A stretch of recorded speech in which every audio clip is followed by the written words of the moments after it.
Good afternoon, Capra here with your daily recap for this Friday, August 11th.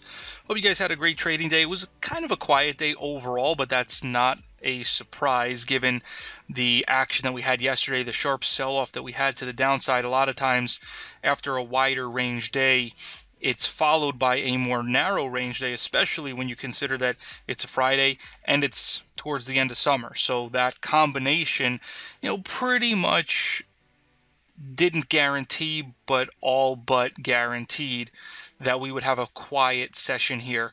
And so as a result, we've got this inside day on the S&P as well as the Qs. And the question now is, does this set up for continuation lower next week? Because we do have room to move lower. As discussed in the morning call, we've got the open gap still yet to be filled. It's officially filled down here, so there's little window in there for this to move lower, but then the real line in the sand is this 240 and change level. That's your real line in the sand as far as major support goes. If this level is tested and broken below, then we start looking for a much deeper or more significant correction, as it would then look like the larger time frames need a bit more time to reset. So overall, yes, this week has definitely done some damage. All started with that breakout failure on Tuesday. Then we had the gap down to test the bottom of this more immediate support level, this consolidation that took place on Wednesday, and then Thursday we had the gap down and sharp sell-off. So that was kind of the progression of events as it unfolded. And then today, again, as I said, the inside day where we closed once again below the 50-day, and so we'll have to see. Note today's high and low, and if either of those two are broken come Monday, that's going to, in all likelihood, produce greater follow-through in that direction. So we'll definitely pay attention to that. Looking at the Qs, you can see they were a little bit stronger, although still staying within Thursday's range, but as I said, stronger nonetheless, as instead of giving us a topping tail, they've given us really more of a full-bodied green candle that closed off the highs, but not that far off. So as I said, a bit more of a recovery here, but still has the door open to additional weakness. This one did also close above the 50-day. So again, just seeing some subtle differences, and there's obvious reasons as to why those differences exist.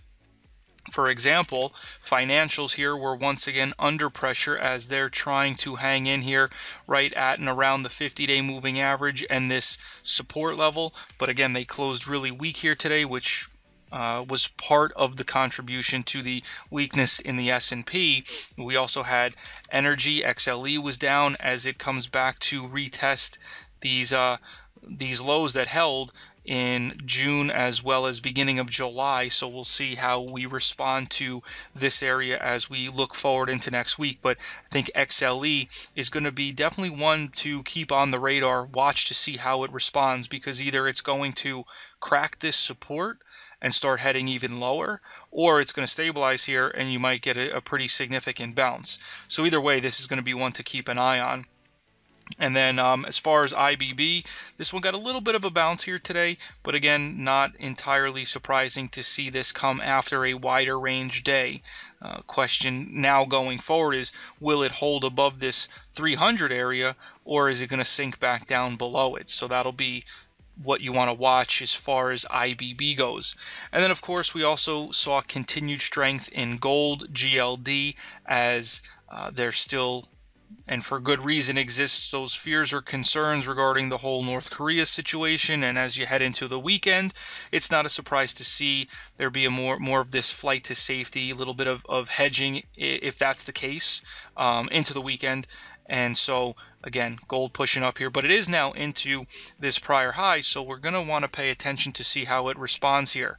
If we look at the weekly chart, you can see this is the top of the range, also the highs for 2017. So a break above this would be significant, as it would be new highs for the year. Again, this will be one to keep an eye on as we move forward into next week, and of course, as the whole storyline unfolds with North Korea and, that situation. So of course, hope you guys had a great trading week and have a great weekend as well. Get some relaxation and rest. Get ready for this upcoming week, and we'll be back with you here on Monday. So until then, have a great day, and we'll talk to you soon.